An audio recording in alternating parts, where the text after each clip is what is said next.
Dobar dan vsem. Poglejmo zdaj eno obnovo glede pojma funkcije, grafa funkcije in inverzne funkcije. Torej, splošna definicija je precej abstraktna, ampak potem gremo na konkretne primere. Torej, na splošno imamo eno množico A in eno množico B.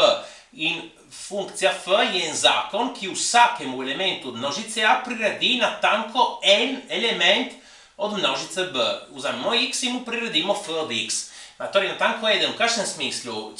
Bistvo je to, da mi, ko vzamemo eno vrednost x, f od x je ena vrednost. Za en x ne bomo imeli dva ali več različnih f od x. Samo eden, to je smisel.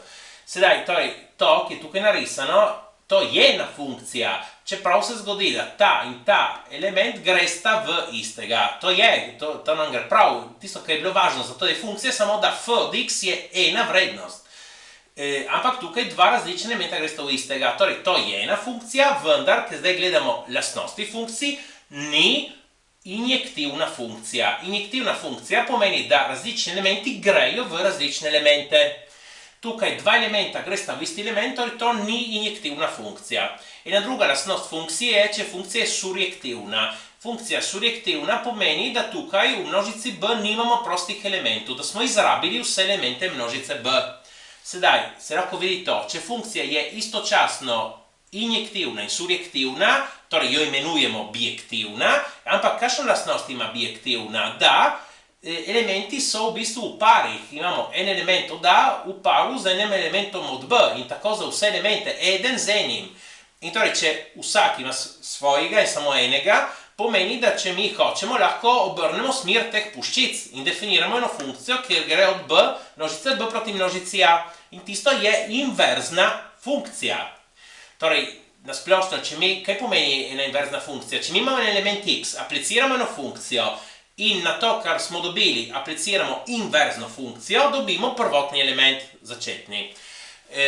Sedaj, to je bilo nasplošno. V bistvu v šoli se večinoma študirajo funkcije iz realnih števil v realna števila. Iz realnih v realna. Ampak ni nujno vzamo vsa realna števila. Tudi ene podmnožice realnih, lahko vzamo podmnožice realnih števil. Sedaj, prvo vidimo eno stvar. To, ki je tukaj narisano, sploh ne predstavlja enega grafa funkcije. Zakaj? Tisto, da sem rekel na začetku, če mi vzamemo en x, f od x je ena vrednost.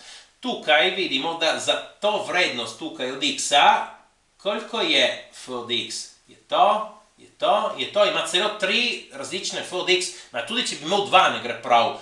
Torej, za dan en x moram imeti samo en f od x, če ne, ni niti ena funkcija. Prav, sedaj vidimo en primer od ene funkcije x na drugo. Samo, torej, vzamemo iz realnih števil v realna števila.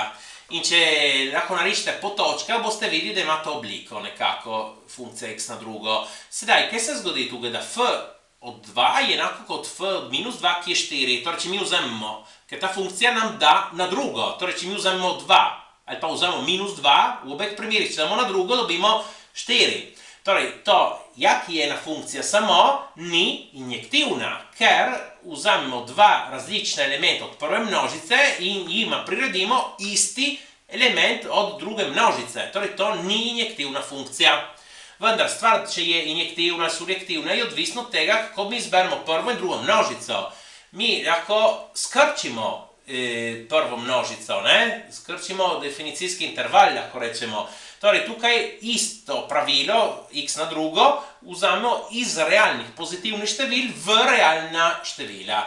Torej, teh vrednosti niti ne upoštevamo, mi računamo našo funkcijo samo na pozitivnih vrednostih. Torej, sedaj ta funkcija je postala injektivna. To je injektivna, ker teh vrednosti niti ne računamo tukaj funkcije. Vendar, tako podana, ni surjektivna. Zakaj? Ker če mi vzamemo katerokoli tukaj vrednost v prvi množici, ki so realna pozitivna števila, in računamo x na drugo, bomo zmeri dobili pozitivna števila. Ne bomo nikoli dobili negativnih števil. Torej, ne gremo izrabiti vseh elementov, ki so v množici realnih števil. Torej, če hočemo, lahko še skrčimo in zmeri isto pravilo, predpis f od x in x na drugo, vzamemo iz realnih pozitivnih števil v realna pozitivna števila. In če mi vzamemo tako, to postane bijektivna funkcija. Ker je bijektivna, lahko dobimo inverzno funkcijo. Zdaj sem tukaj narisal. Tukaj vidite dve veji. Ta ta veja odgovarja tej, oziroma tukaj imamo eno funkcijo, samo ta veja je njena inverzna. Kako dobimo izraz za inverzno funkcijo? Torej, mi vrednost te funkcije damo na osi y. Torej, tukaj namesto pisati f od x pišemo y.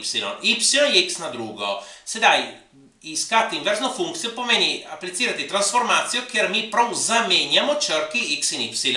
Torej, prav zamenjamo črke. Tukaj namesto y napišemo x, tukaj namesto x napišemo y, x je y na drugo. In mi moramo dobiti y iz tega. Naredimo kvadratni koren obe straneh, y je plus ali minus koren od x. Zdaj ta plus minus, tukaj imamo dve funkcije v bistvu, ne?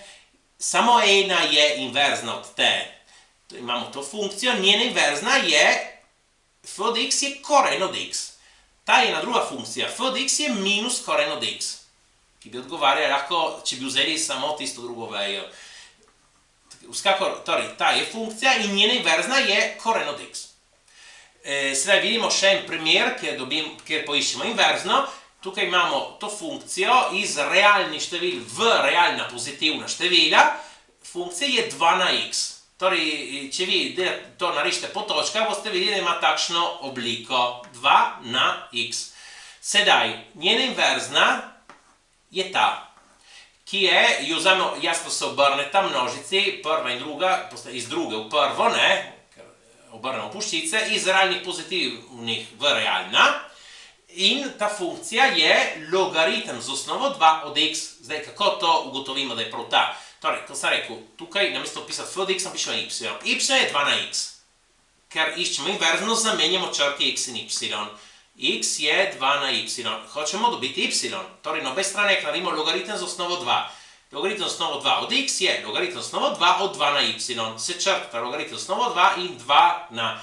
Torej, tukaj dobimo y in logaritem z osnovo 2 od x. In ta je funkcija, ki je ta. Logaritem z osnovo 2 od x. Ta je njena inverzna. Vsekakor sta obe bijektivni, če zberemo tako množice. Tako. Prosim, všečkajte in upišite se. Hvala.